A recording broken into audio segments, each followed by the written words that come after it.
Hey there, I got a question for you. If every Jew in Europe had a firearm, do you think Hitler could have killed 6 million of them so easily?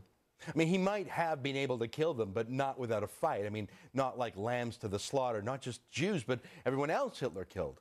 Now, lucky for Hitler, all the Jews in Germany had been disarmed by do-gooders long before Hitler took power. It actually was part of the terms of the Treaty of Versailles that ended the First World War.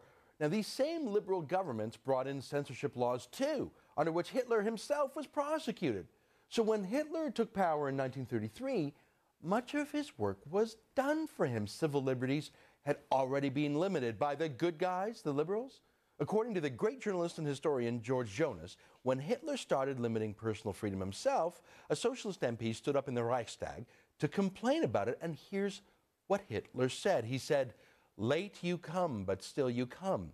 You should have recognized the value of criticism during the years we were in opposition, when our press was forbidden, our meetings were forbidden, and we were forbidden to speak for years on end," unquote. That was Hitler reveling in the irony that the censors were now whining about themselves being censored. It's a terrifying reminder that laws that destroy our civil liberties are dangerous no matter who passes them and no matter what good intentions accompany them. I mean, there's a lot to learn from how Hitler destroyed liberty in Germany and how liberals and socialists actually started the process for him. Remember that Nazi is actually a short form of National Socialist. Now, that's a nuanced philosophical point, but a simpler version of this whole thing is this. Don't let the government take away your rights. And at the end of the day, the only way to protect your rights is with your own gun. That's why gun control was so important to Hitler. That's the lesson learned by my favorite gun rights group called Jews for the Preservation of Firearms Ownership. It's pretty much about one thing. Don't go to the slaughter again without a fight. Now, fast forward to 2012. When the Conservative government is finally repealing the Canadian Gun Registry, a law that targeted law-abiding duck hunters and farmers because, well, you know what a threat they are. Now, it was a well-intentioned law done by liberals for the most liberal idealistic reasons, just like Germany's laws were. Now, Larry Miller, an MP from Ontario, noted the authoritarian streak in the Canadian Gun Registry and compared it to Germany's gun registry. Here's what he said in Parliament. Can you believe that statement? The social re-engineering of Canadians. Mr. Speaker, that is what Adolf Hitler tried to do in the 1930s. Sorry, that sounds fair to me. I mean, I agree with him. But you know what? You don't have to agree with him. That's the whole point of Parliament. Different points of view are allowed. Not just allowed, that is the whole point of Parliament. It's actually what the word Parliament means, a place for talking. We value talking so much that anything said in Parliament is actually exempt from regular laws of defamation. It is a total free speech zone. Well, not according to Parliament's would-be censor, an old liberal hack named Irwin Cotler. Cotler doesn't spend a lot of time giving speeches in Parliament these days, at least not in Canada's Parliament. I mean, he uses his government-funded office to carry on a public interest law practice for people in other countries. He's always issuing press releases about clients of his in places like Egypt or Bahrain or Russia, which is great, but he's supposed to represent his riding here in Canada. But Cotler took time out of his busy international law practice to come to Canada's Parliament this week to condemn Larry Miller for noting Hitler's views on gun control.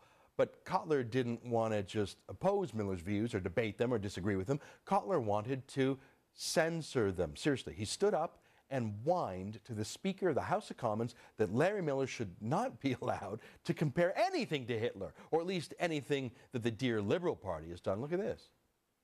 First, I believe that you must find the language unparliamentary, to say the least, in several respects.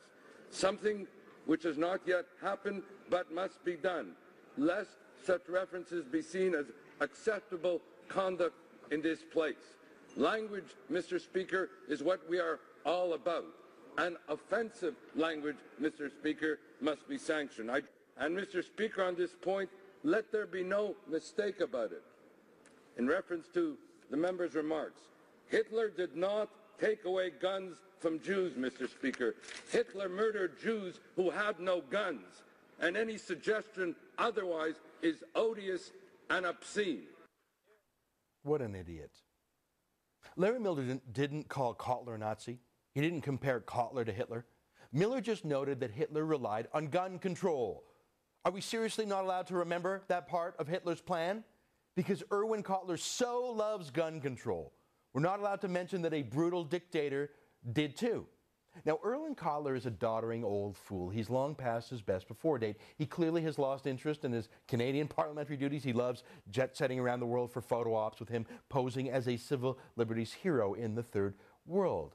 Funny that, because his love for gun control and censorship here in Canada is the stuff of authoritarian bullies, not civil libertarians.